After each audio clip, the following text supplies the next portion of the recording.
இன்றைக்கி என்ன ரெசிபினா பீக்கங்காய் தோல் சட்னி பண்ணிடலாம். அது கொஞ்சம் எண்ணெய் விட்டுட்டு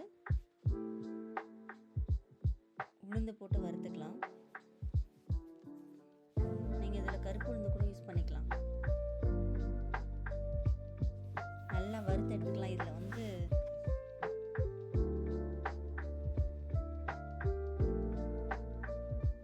வந்து வரமிளகாய் போட்டுக்கலாம். இதில் பச்சை மிளகாவும் நீங்கள் சேர்த்துக்கலாம்.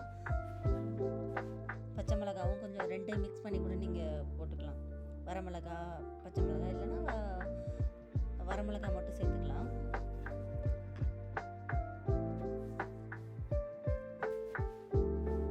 இப்போ வந்து பீக்கங்காய் தோல் எடுத்திருக்கேன். அது வந்து ரொம்ப ஹார்டாக இருக்கக்கூடாது, ரொம்ப முத்தின மாதிரி இருக்கக்கூடாது. எல்லாம் பிஞ்சாக இருக்கும்ல, பிஞ்சு தோல் தான் ரொம்ப சூப்பராக இருக்கும். ரொம்ப ஹார்டாக இருந்துச்சுன்னு வச்சுக்கோங்களேன், கசப்பு எடுத்துரும். நல்லா குட்டி குட்டி நல்லா கழுவிட்டு நல்லா குட்டி குட்டி பீஸாக இது மாதிரி இது பண்ணிவிட்டு கட் பண்ணி எடுத்துகிட்டு இந்த மாதிரி வதக்கி எடுத்துக்கலாம். புளி சேர்த்துக்கலாம்.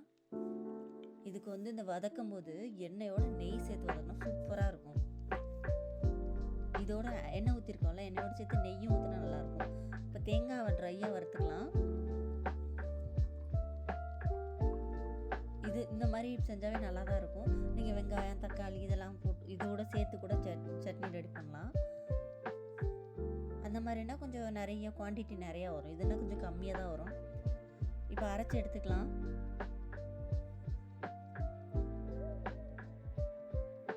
இப்போ தேங்காய்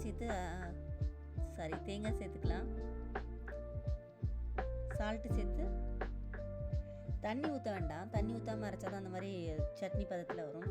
ட்ரை பண்ணி பாருங்கள். பாய்.